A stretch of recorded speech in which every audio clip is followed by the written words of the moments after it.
the chances are really, really good that you're doing a really, really bad job of telling your story. And by doing that, you're missing out on a huge potential for more clients and bigger work and more money. You could be a photographer and maybe you have a crew, maybe you don't, but you're leading the charge with your clients. You're sort of the main point of contact. Maybe you're a solo filmmaker. Clients come to you and they say, we have this need for this problem in our business and we need to solve it with a video project, and you create an idea that accomplishes the goal that they're trying to accomplish, fixes their problem, and then you make the video. Maybe you hire a team, maybe you don't. You edit it, maybe you hire an editor. I don't know. The point is, you're not a commodity. You are a creative asset. If you're digging this video, click the thumbs up. If you're a commodity, you're replaceable. You're pulling a lever on a machine and someone else can come in and pull that same lever on the machine for $25 an hour. If you're a commodity, your story is irrelevant, essentially. So in order to get bigger clients and get more work and make more money, you need to be the creative. You need to be coming up with creative solutions to solve your clients' problems. If you're not thinking about yourself in that manner, first off, start thinking about yourself in that manner. That's step one. Step two is you need to make sure that you're telling your story of how you accomplish that for your clients to new prospective clients so they can understand that you're more than a commodity. Because that's what's going to get you more money. That you are a problem solver. That you go to your clients and you sit down and you say, what are we trying to accomplish? Is video the best solution? Is photography, is that the best solution? Is a mixed media environment on a website that tells a story with words, photos, and video? And maybe the videos are how-to, maybe the videos are a documentary series, maybe the videos are, targeted to two different demos, and you have two different websites that lead to those two different demos.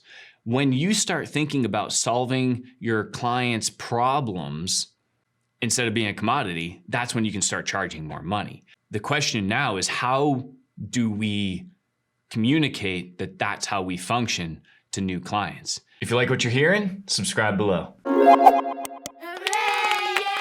So now we're going to think about your story and how are you sharing your story. And I think one of the easiest ways to do that is with good quality, thoughtful, intentional, behind the scenes content.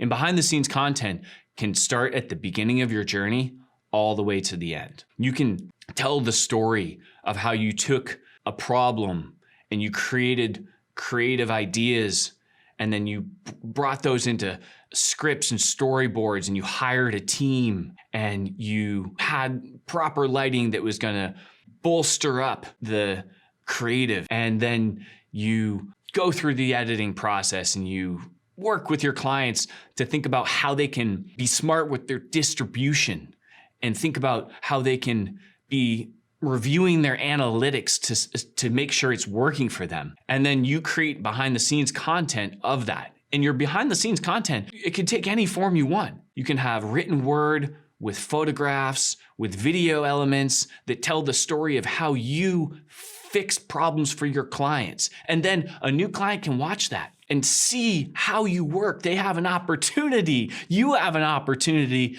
to showcase what it's like to work with you before someone's worked with you.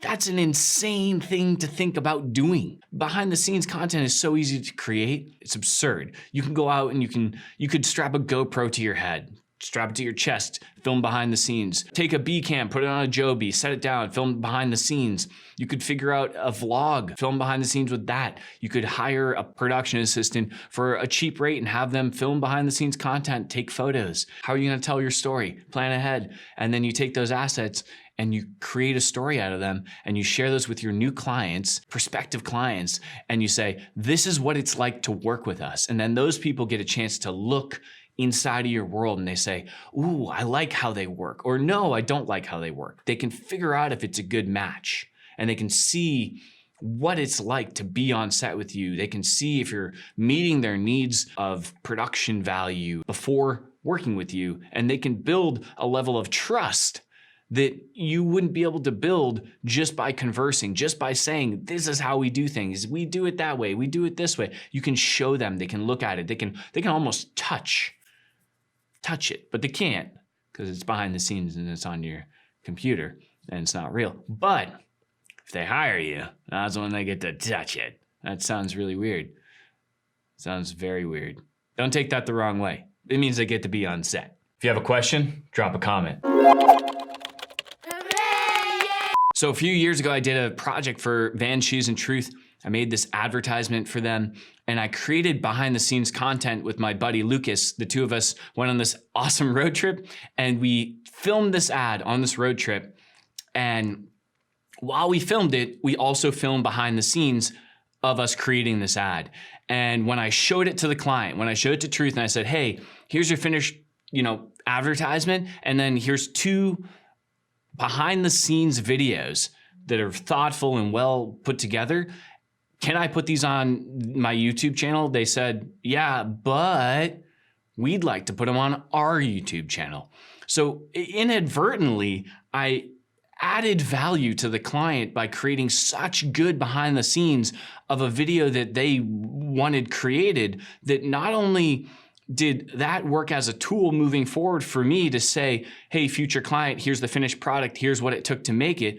It actually added value to the current client, to their own video assets. I gave them the final deliverable plus 2 behind the scenes that they put up on their YouTube channel so their followers could get an inside look on how they were creating their content. If you're looking for valuable tools to help you become a better freelance filmmaker, I have a ton at nicksfort.com/shop, producer kit, contract kit, client kit, LUTs, all that good stuff. Go check it out. The big takeaways are you need to think about how you're positioning yourself, how you're telling your story as a creator, and that's gonna help new clients feel comfortable hiring you and working with you. And if you think about that, and if you use behind the scenes or any other method you want to share your story, that's gonna help you land a lot more clients. Per usual, I have a question from one of you guys that I really wanna dig into. So we're gonna dig into that